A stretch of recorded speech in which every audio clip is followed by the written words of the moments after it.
Hey,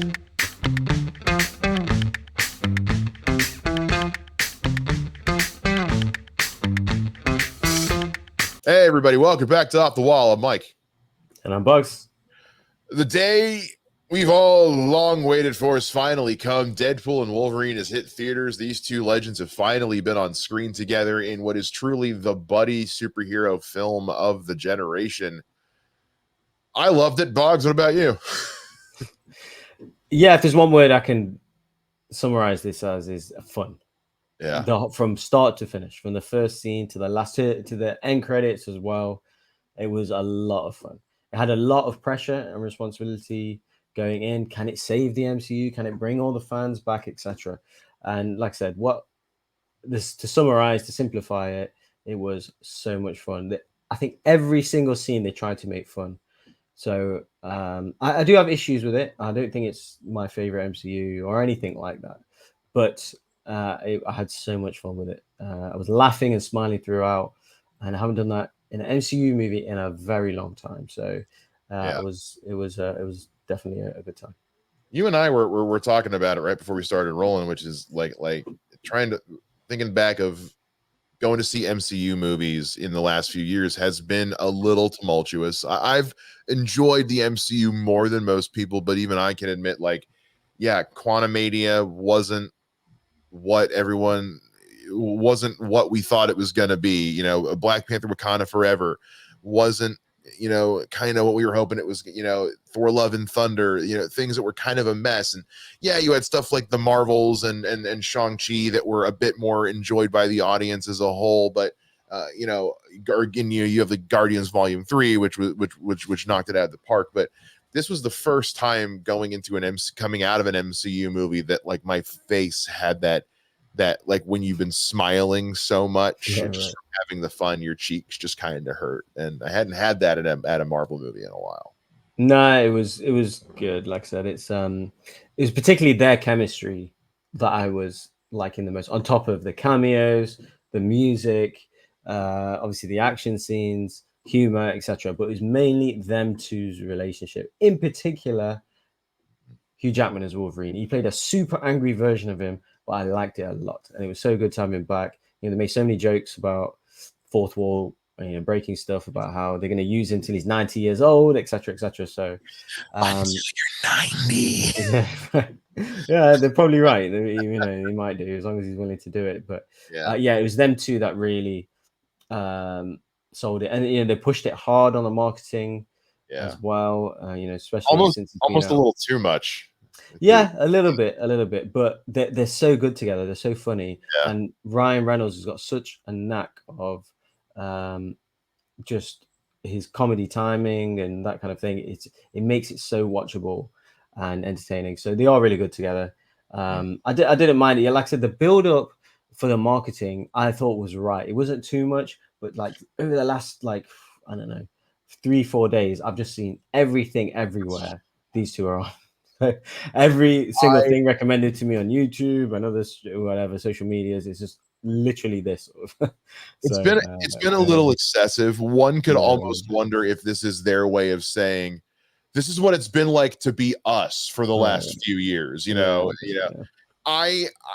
If I have one complaint, it is like there were a lot of things and I have tried my hardest to avoid anything resembling a promo for this movie since the second trailer. Yeah, same.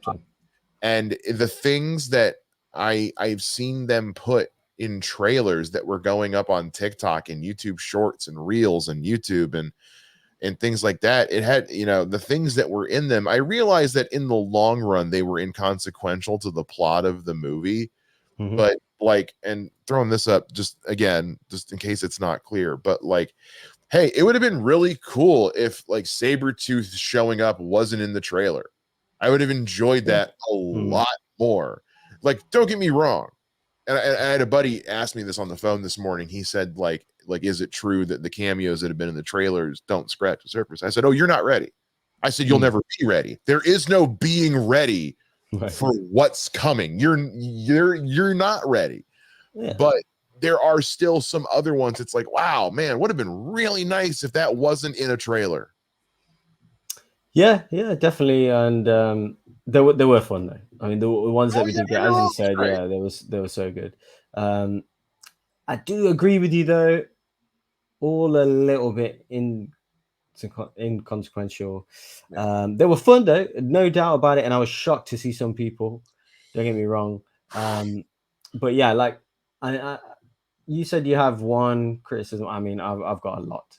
Yeah. Um, Well, but I have a few, but if there's okay, one fair that enough. really drove that was really top of my list, it was just Okay. like, again, I understand that the cameos, because again, some of them were like, yeah, we're not getting Ray Park back Yeah.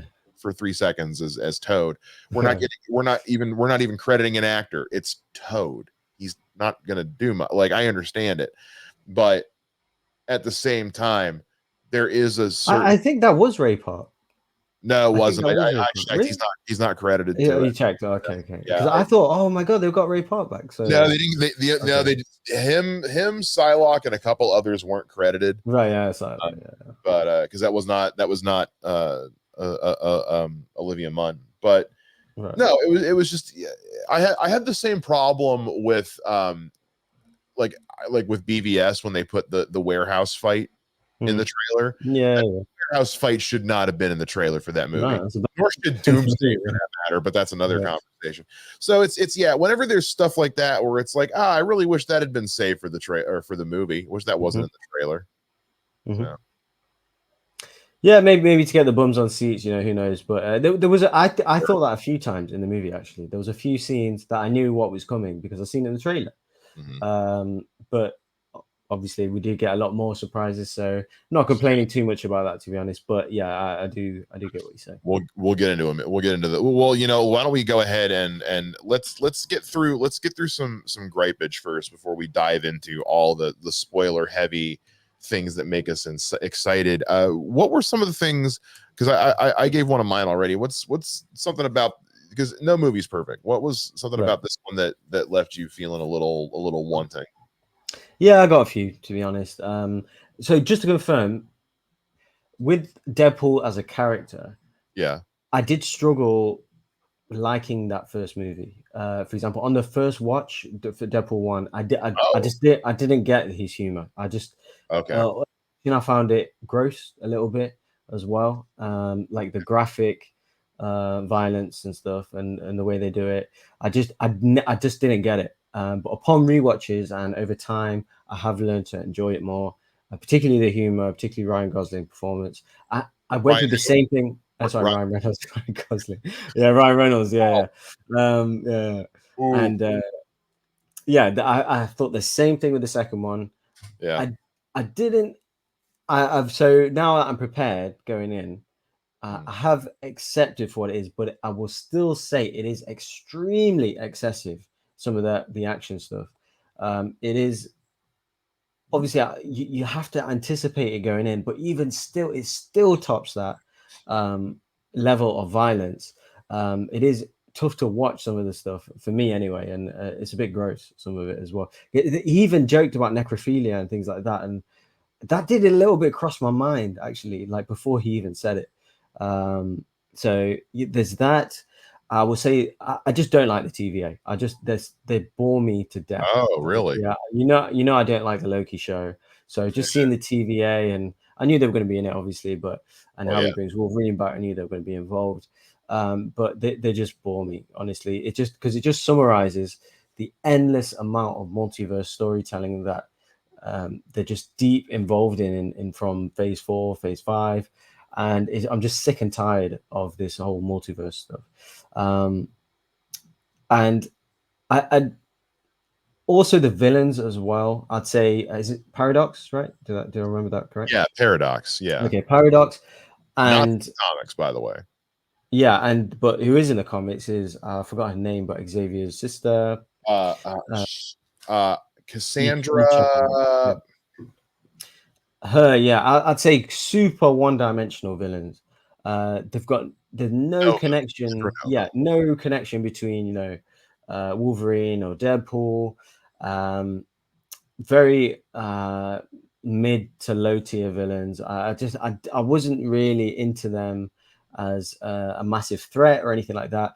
And Paradox kept referring to other people who sent him in terms of, you know, the big wigs upstairs. He mentioned that they thought you, as in Deadpool, was some kind of special character and things like that.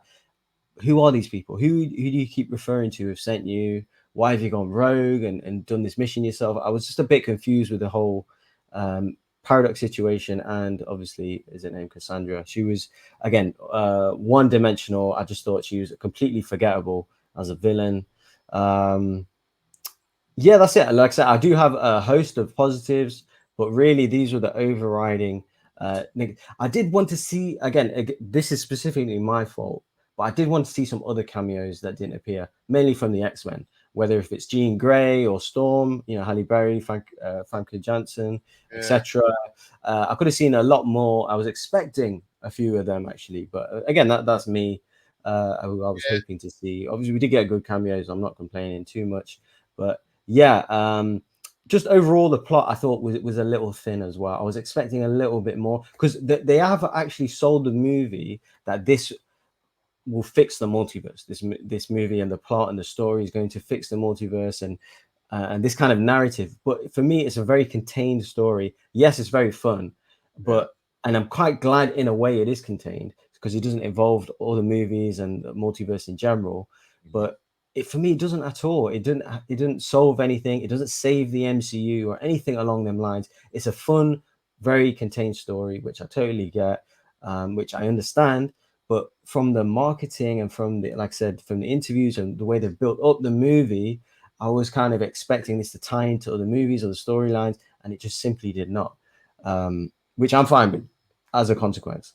But like I said, it doesn't solve the MCU, it doesn't save the MCU. It's a good step in the right direction from what we've had as you know, some of the movies you mentioned before. It's a step in the right direction, but this needs to be the standard bearer now. We need to see, you know, the movies coming out next year needs to be at a good or great level. You can't go back to some of these, you know, poor movies that we've had in phase 4 and phase 5, etc. So they're really my negatives. I have way more positives than negatives. As I said, I was smiling, laughing throughout, but they were generally my negatives. I don't know what your thoughts on some of them. I mean, Cassandra Nova is, because it's a character we've never explored in any of this before, you know, clearly. Sure. So it's one of those, like, unless you've read X-Men comics, you have no clue who this is. Sure. I have surface level knowledge at best. Yeah, same. Ultimately, I get where I 100% agree where if Cassandra Nova is the villain, then it's kind of a weak, thin villain. I almost feel like Cassandra wasn't meant to be the villain so much as just I feel like the villain itself was more the ticking clock than Cassandra Nova. She was just one of many. She was just the biggest of many obstacles between them and solving the ultimate problem, which was just getting Wolverine back to the TVA to fix the save his the universe. So I think that's why Cassandra being a bit shallow as a villain doesn't bother me as much, because at least for me, in my viewing experience, she wasn't really the villain. She was just one of many cannon fodder villains. She was just the hardest one to kill. But I guess it would depend on, I guess, your interpretation of this is one of those things where I think that part's kind of up to how you interpret her role in the movie more than anything else. But I will, the only real criticism I had, I thought it was really well paced. There were a few times where, like, I wish they would have shown rather than told. And not that I'm saying I necessarily wanted to see a bunch of mutants getting murdered or Logan murdering a bunch of humans, but you know, don't tell me early in the movie that there's a third act flashback coming and it's all just exposition dumped. To me, there was a couple times there's a little too much exposition, and I appreciated that they pointed out, and that's kind of the benefit of having a Deadpool character where you can, you know, make those kinds of jokes about, like, yeah, it's a lot of exposition. It's like, yeah. It's funny that you're referencing it, but it is still a lot of exposition. there's only one other criticism I have, and this is more of a me thing. And I don't like being this guy because I get really sick of hearing this argument, but it is something I did notice, which is that and this is a positive and a negative. When he pulled that mask up, that classic Wolverine mask, Yeah. I, along with the entire theater, erupted into applause. Right. I was also very quickly reminded of why we need everyone to get off the give Batman white eyes on his mask train when it comes to that, because ultimately it's not a good look. I thought the CG they used for Wolverine's mask wasn't great. And also, and this is why I've always said I don't think using the white, like with Deadpool, it's different because they animate the whole face.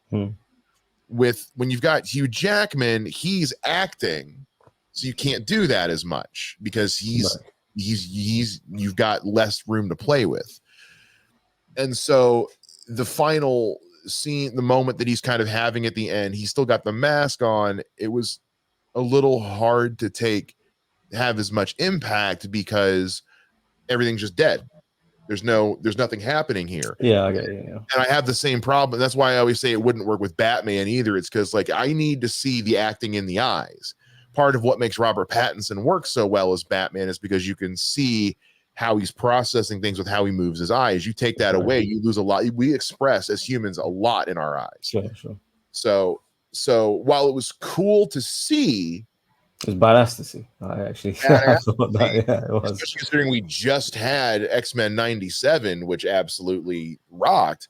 But the CG on it wasn't the best, and ultimately it worked great for action sequences, but when we needed Hugh Jackman to act, it took me out a little bit. You know what? You did remind me of a couple more actually that you just kind of skimmed.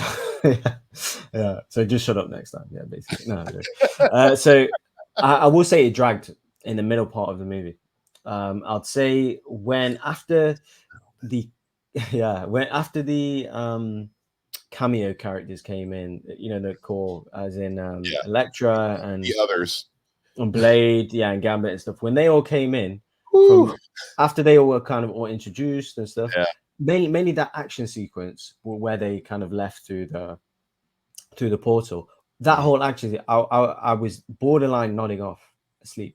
It was just like it was just like a numbing action sequence that we've seen throughout the movie, and it was just really long, and I was just a little it was getting a little dull at that point. And then obviously towards the climax, and as the Deadpool references, don't worry, there's not long left, because I was getting to that point, as as I know you were as well. So I'd say that one. The other one, I almost feel like the writers knew they had a lot of work to do with this movie, and I think that was kind of their way of just being like, look, we know. Like, we get it, we tried, this is the best we could do.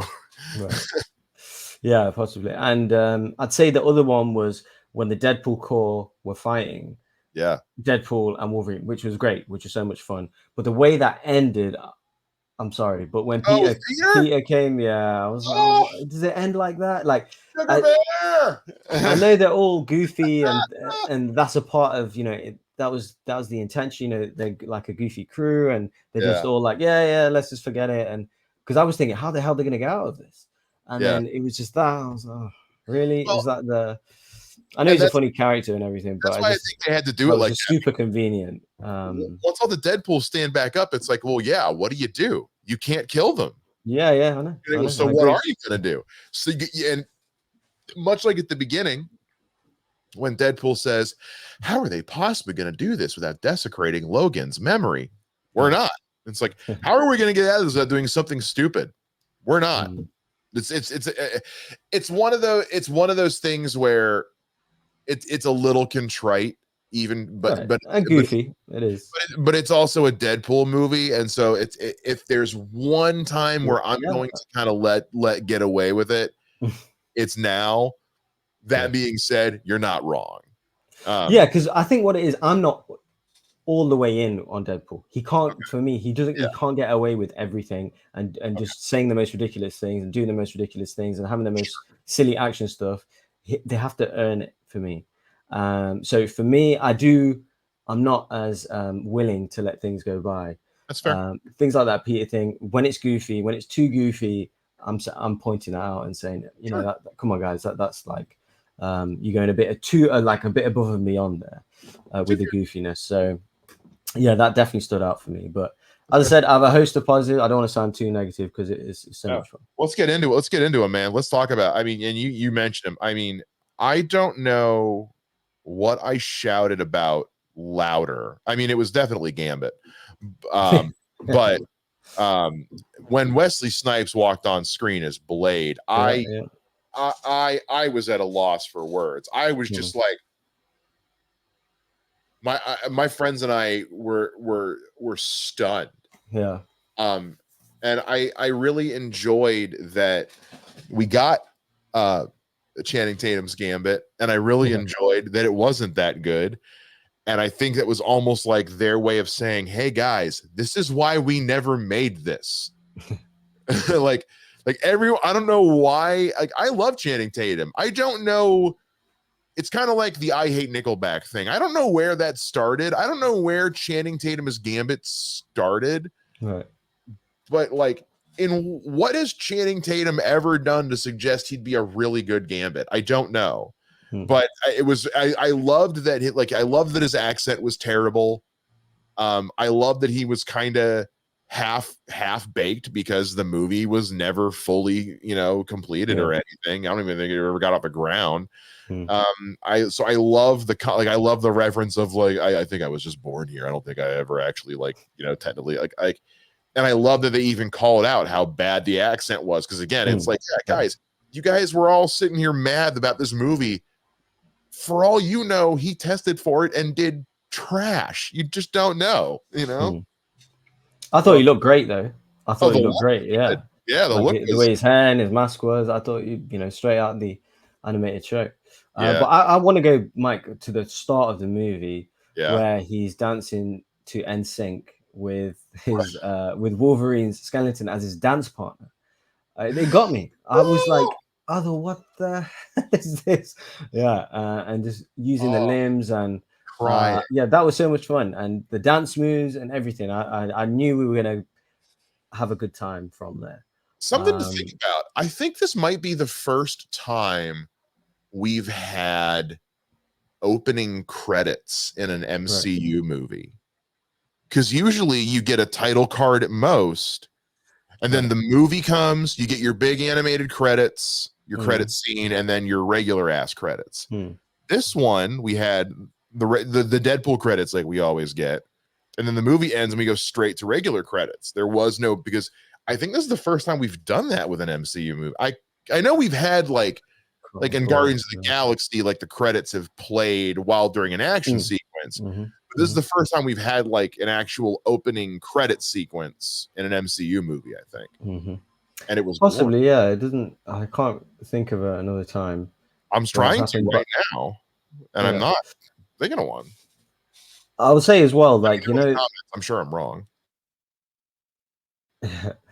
I will say the amount that they got away with in terms of fourth wall breaking, referencing the current MCU or like phase 4, phase 5 stuff, where it's gone. I was shocked Disney let them get away with that much. Absolutely shocked.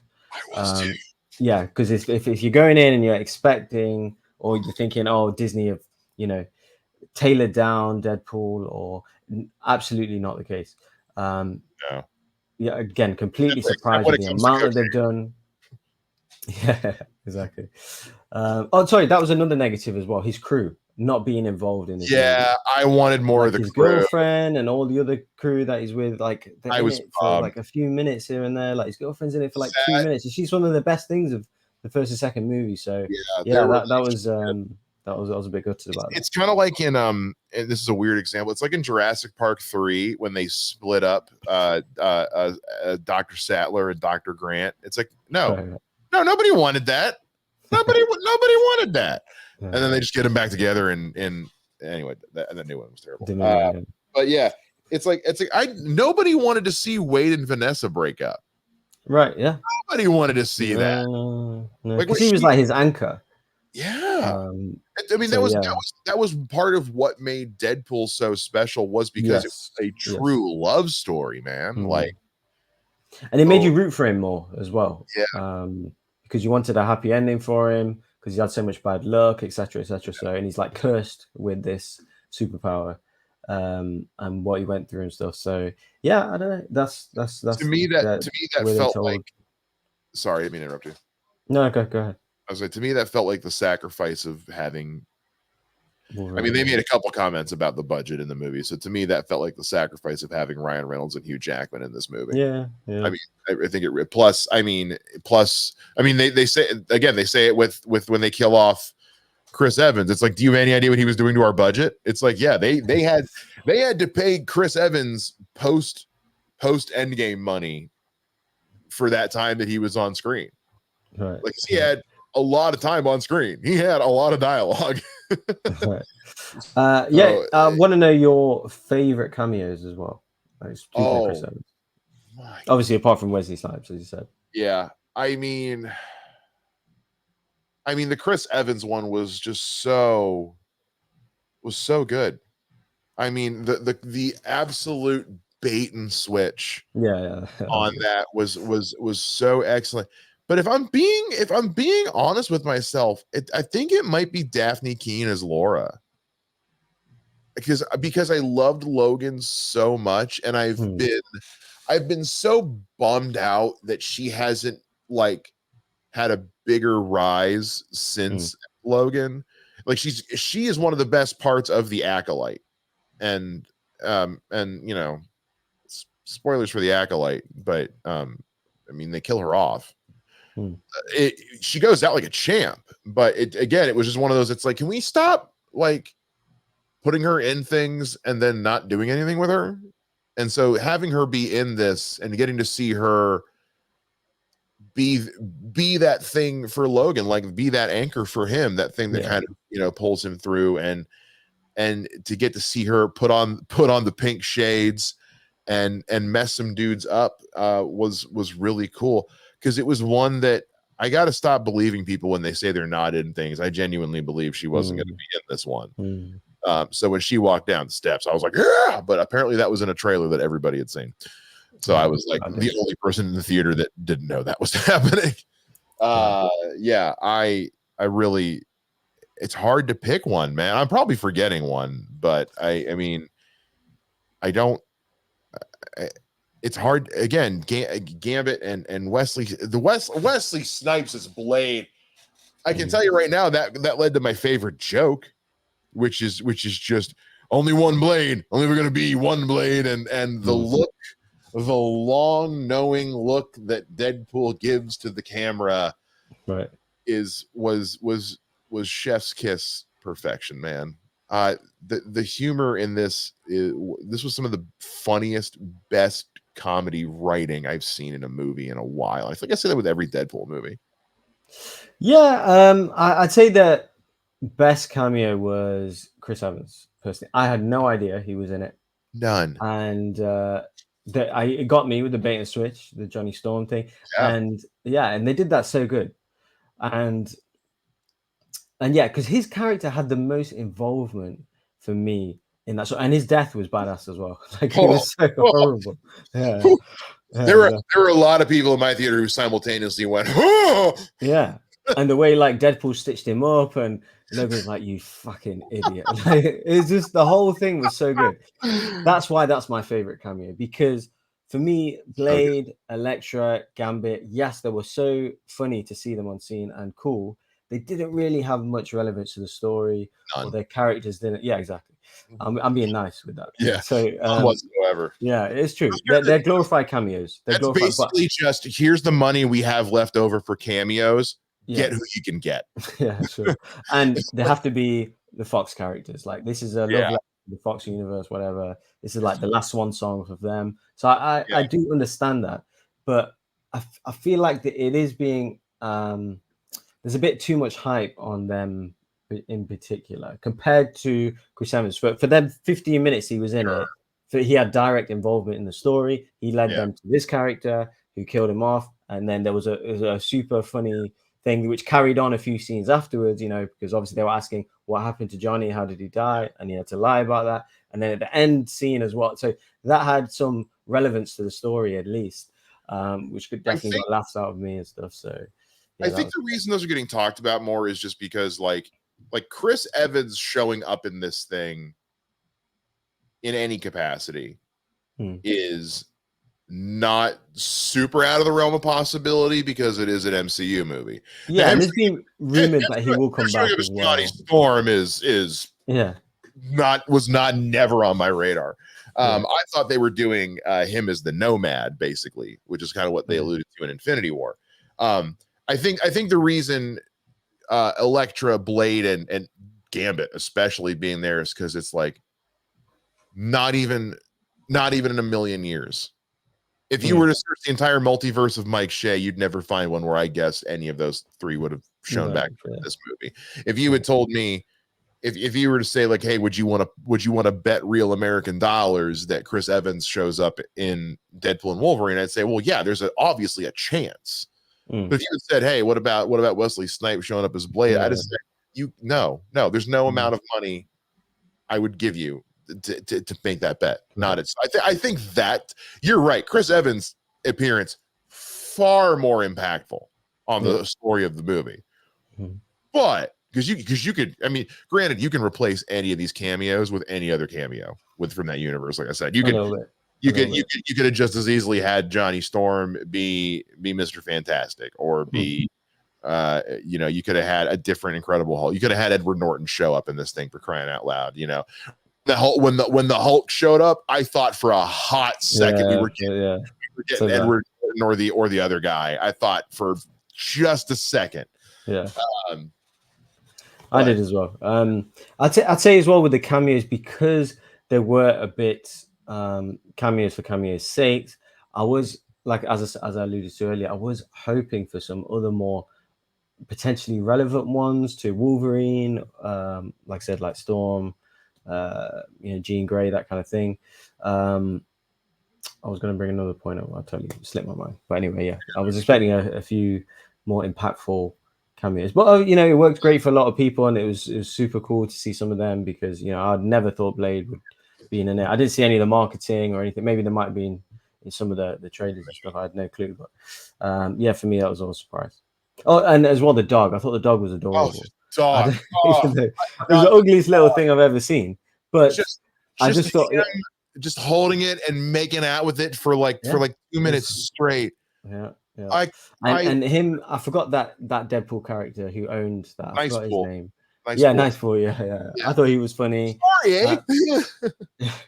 I actually read from the Deadpool call, one of the Deadpools is Matthew McConaughey as well. Yeah, the floating head. They said it. Yeah, they said it as well. And I didn't really get it, and I thought, oh, what is that actually? So I saw it on Twitter today. Yeah, actually. Blake Lively was the voice of Lady Pool. Was she? I felt like I should know who that is. Yeah.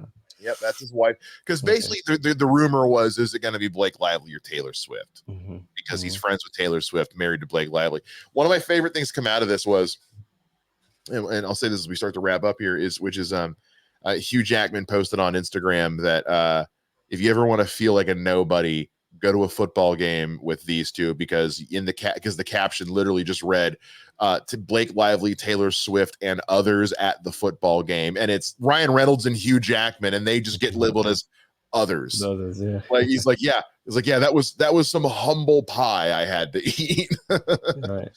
And as well, the Welsh Deadpool as well, obviously reference to Ryan Reynolds owning Wrexham Football Club, which is a Welsh team, and obviously everyone knows the story and the documentaries and stuff. Rob McElhenney actually was supposed to have a cameo as a TVA soldier, but I guess it got cut for time. There was he was supposed to be in there.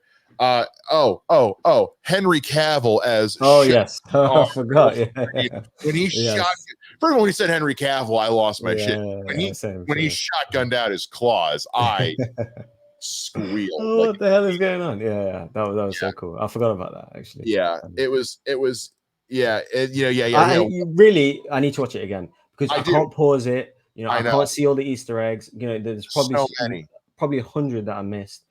Easter eggs, the cameos, all of this. It needs Yeah. multiple watches. You need to watch it on home release and all that stuff. So yeah, Walking I can't out, wait to watch it again. walking out with my buddy, and I said the alleyway fight alone, I'm gonna need to watch in slow motion. Yeah. Plus the fight in the void with like the destroyed 21st Century Fox thing, and Yeah. Every time they fought was great. it was Every time they fought. There's In not the car was brilliant as well. yeah. The ending fight scene I thought was cool as well. I also love that they didn't. Here's what I will say about the whole folding this in with the MCU thing is I actually kind of appreciate that the way they did this was rather than like, because we obviously get Wade Wilson looking at the camera and saying, "Suck it, Fox, I'm going to Disneyland," and breaking the camera, and that's incredible. I laughed really hard.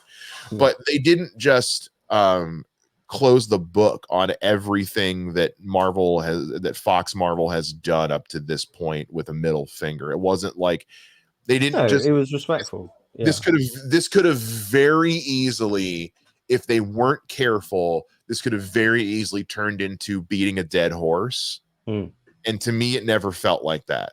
Especially like the Green Day Time of Your Life thing during the credits that happens was wonderful. Yeah. It was very much like turning the camera inward and very self-deprecating in a way. But yeah. And I love, because I also appreciate that rather than just saying, okay, screw your universe, we're taking Deadpool, moving him over here now, and forget you guys now. It's like, no, that universe is just tied off in a bubble now. And when we end, now the door is open for us to pull him when we need him again. Exactly. Yeah. And I think them credits were a part of the respect, because the behind the scenes of all these actors that have been playing these characters for since 2000 basically. So yeah, it was a sign for me. I just thought, even though they are having digs at Fox, I think it came from a good place. Obviously, it came from a place of love and respect and a thank you, basically. Like I said, I do believe it is a love letter to them movies and that time, that period. So no, I respected that. I didn't have an issue. Because unlike Sony, I genuinely believe Fox tried. You know what I mean? Yeah, absolutely. You're not going to see a love letter to the Sony Marvel movies like this when they eventually go away. Sony doesn't give a shit. They make half those movies just so they can keep the contract. That's all it is. Fox tried. Whether or not it succeeded is up for debate. But yeah, it was. And again, like, it wasn't just, and I think a lot of people forgot, like, the Fox Marvel stuff wasn't just X-Men and Deadpool. It was Blade, Daredevil, Elektra. It was a lot of other things. Fantastic Four. I loved the dig at Ben Affleck. Loved it. Like, Deadpool. Oh, Deadpool's dead. Like that works on so many levels, both from an in-universe and from a meta perspective. That Jennifer Garner going to Deadpool is fantastic. But yeah, I never, at no point did it ever feel like distasteful or anything. Never felt never felt like it was in poor taste or it felt like it's like being a Cleveland Browns fan. It's like you know what your record is. But you did the best you could. But let's be honest, we know what your record is. I don't get that reference, but I mean, it sounds right. Yeah. The Cleveland Browns are a terrible NFL team, and I can say that because I'm from Ohio. So. Oh, okay. Anyway, man, I look forward to watching this one again. It's definitely not my favorite of the Deadpool movies, but it is definitely, it's one I'm gonna watch again. It's one I look forward to rewatching, if for nothing else than just the chemistry between Ryan Reynolds and Hugh Jackman in this thing is worth the price of admission alone. I agree. Yeah, I agree. I also agree it's probably my third favorite Deadpool movie. Yeah. But it was super fun. I do need to watch it again to catch everything. There's a lot. There's a lot. Tons. And it has put a bit of a positive spin on the current MCU because it's in a very bad place at the moment. So the movies in particular needs to keep a standard now. It needs to keep going at least, at the very least, a fun time at the theater. Like, because these, as the movies were mentioned, they're all over the place. They're in a bad place, and they addressed it directly to camera guys, this for me anyway, because they were speaking to No, people. it was for everyone in the theater when they made that comment. Went, oh shit! It's like, yeah, Right. they're aware. That's the stuff that They've was seen shocked the at, receipts. Yeah, like this multi stuff, guys, it Yeah. hasn't worked. It's not working. We tried. So, absolutely. Where they go from here, we will see. I was super interested in that Thor scene, though. I want to see where that, that didn't obviously there's no tie up with that. I So looked up. That was just that was unused footage from the Dark World they used, which I thought it looked similar to the scene. Yeah, because he looked young. He looked young. Thor did. So I don't know, but maybe I'm presuming that's not going to have any other tie-in to anything else in the future. Yeah, but I doubt we'll see. I doubt we'll see either of these guys again till Secret Wars. Possibly. But I'm glad we are going to see them again. Anyway, I do believe Hugh Jackman will come back and he will stay in the role till he's 90. Yes, I agree. So what? I mean, because for me, he's actually the best part of the movie. For me. I thought he was. I thought because he had a character arc as well, a little bit emotional at the end. From Wolverine, I would have never thought that by the end of this, before watching this movie. So I thought he was the best part of the movie. For me, the suit was great. I didn't have any, obviously, the CG wasn't 100% fantastic. You are right. But I oversaw that because it was just so cool to see that suit and stuff. And to be fair, Ryan Reynolds was. That kind of animation can't be easy. It can't be easy. Yeah, I can imagine. I thought Ryan Reynolds was great as well as Deadpool, as he always is. But yeah, man, it was so much fun, and you need to watch it again, though. Yeah, so big, fun time at the theater. Recommendation from me, and watch it again. And from here on out, for the rest of the year until February, when Captain America: Brave New World comes out, the rest of the conversation is going to be dominated by DC between Batman, Cape Crusader, the Penguin, Creature Commandos, and the Joker, Folie à Deux. The rest of this year belongs to DC. So I think the Agatha series comes out this year. You might be right. I could be wrong. I believe that one comes out this year. Other than that, I think. But even then, DC's got a lot in the chamber coming, and so and Comic-Con is going on this weekend. So lots coming out. Let us know what you guys, if you've seen Deadpool and Wolverine, let us know what you thought down in the comments below. No spoilers in the comments, please. I mean, this is a spoiler review, but don't do it. Don't be that guy. Let us know what you guys thought down below, and we'll see you again here next time on Off the Wall.